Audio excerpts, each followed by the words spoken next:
listen. Listen down into that sound. What is it? A current of air?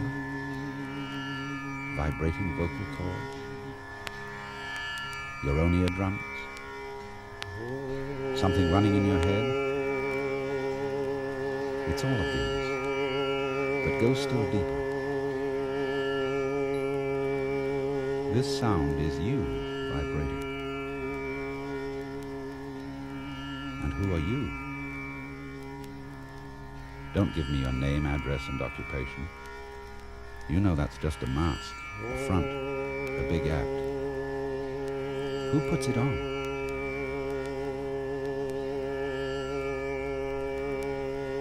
Who puts it on? Your body? What an act that is.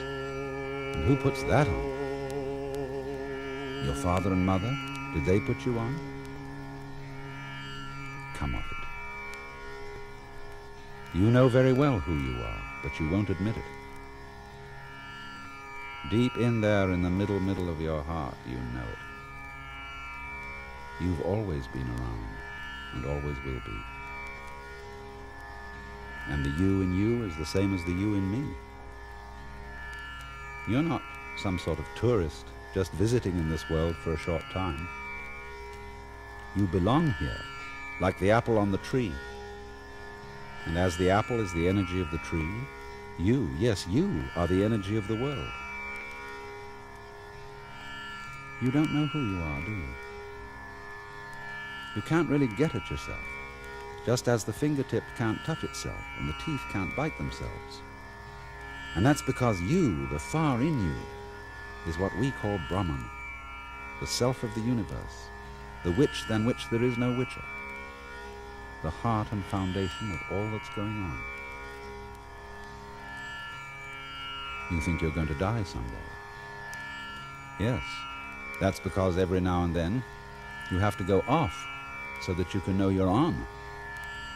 You can't have an up without a down, or a back without a front, or a light day without a dark night. The whole thing is pulse.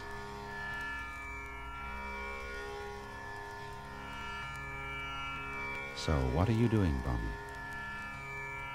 You're playing on and off with yourself, hide and seek with yourself.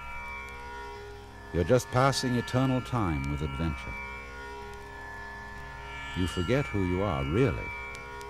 Every now and then, you make like you're just a John Doe or a Mary Smith, or a butterfly, or a worm, or a star, and that you're lost in the middle of a big, big outside world that isn't you, that you don't understand and that you don't control. Of course. There has to be something else, something other, to bring out the feeling that you are you.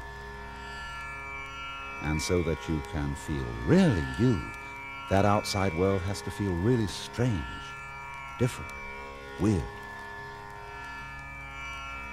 You old trickster. Deep down in, you know the whole bit.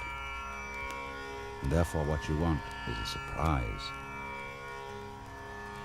So you have to let things get out of control. You have to feel lost and lonely to know you as you. And you play the thing out by inventing lusts and loves, fears and terrors, gnawing anxieties and screaming mimes. Also, you can imagine, it's not really me, it's it that runs the show. But our secret is, as we say, Tattvamasi. You are it. You are running the show by not letting your right hand know what your left is doing, by making like there's a whopping great split between what you do and what happens to you. And this is what we call Maya, the great illusion, and Leela, the play, the big act. And you don't just play your game with such simple elements as on and off, black and white, or life and death.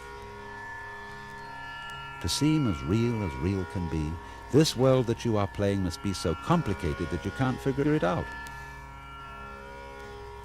Especially if you're using figures to figure it. So, between black and white, there is the whole range of colors. Between thunder and silence, the whole scale of tones. And between something and nothing, between a smashing fist on the face and trying to touch air, there are all the textures of feeling. Burning, throbbing, pushing, hugging, fondling, tickling, kissing, brushing, and light wind on the skin. Your world is all these elements, of light and sound, of taste, smell, and touch, woven together in many dimensions on the fabulous loom of your brain. Your brain, the most complicated thing in the world, which you yourself grew without even thinking about it.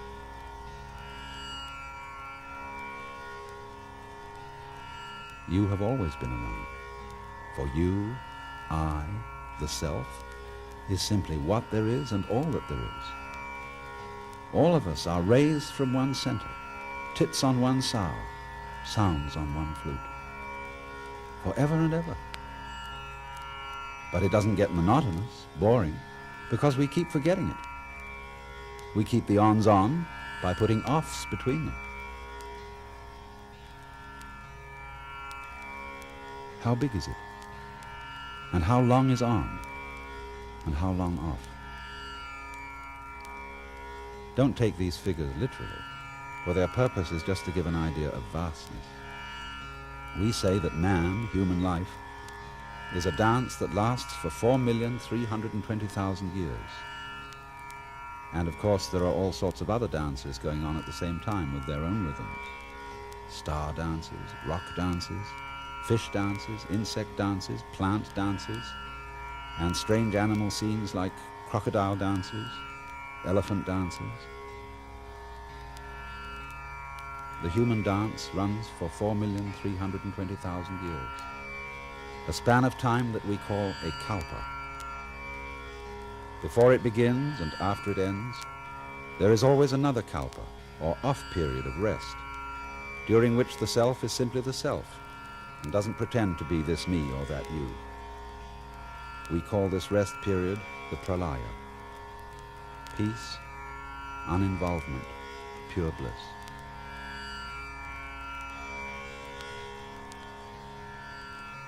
When 4,320,000 years of rest draw to a close, the Leela dance begins again, though it always seems like the first time.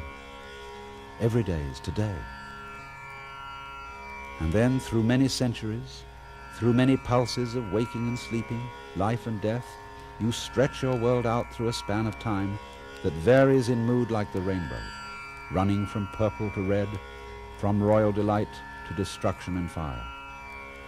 For as there is no purple without red, there is no pleasure without pain. There are thus 4 great divisions of the kalpa. We call each one a yuga, and name them after the 4 throws in the Hindu game of dice. Krita, the perfect throw of 4. Treta, the slightly imperfect throw of 3. Dwapara, the throw of 2. And Kali, the worst throw of 1. And so the first period, the Krita Yuga, runs for 1,728,000 years, during which the whole world is as perfect as a fresh flower and as unblemished as the skin of a young girl. The second period, the Treta Yuga, is a little shorter. It runs for 1,296,000 years, during which a small element of evil and decay comes into life, and the tips of the petals are very slightly brown. The third period is the Dwapara Yuga, running for 864,000 years. The syllable Dva in Dwapara means 2, double, or dual, so that in this age the powers of good and evil are equally balanced. The fourth period is Kali Yuga, running for only 432,000 years, in which the power of evil and destruction takes over. At the end, your eternal self takes the form of Shiva, the lord of renewal through death, blue-bodied and 10-armed with a necklace of skulls, but with one hand in the gesture called fear not, as a reminder that all this is in illusion and play. then Shiva dances the Tandava dance, the dance of fire in which the material world is destroyed, and the self returns to the state of pralaya, of peace, uninvolvement, and pure bliss. All this goes on forever, through kalpa after kalpa after kalpa, and not only in this visible world that we call the universe. For this universe that we know is only a speck of dust in another universe, and all the specks of dust in this universe that we know contain minute universes without measure, boundless inward in the atom, boundless outward in the whole. However vast, however incomprehensible, however terrifying this entire display may seem to be, all of it is at root your own inmost self, the self which you cannot touch or see or pin down or control, because it's too close, too near, right in the middle of everything, because it's you.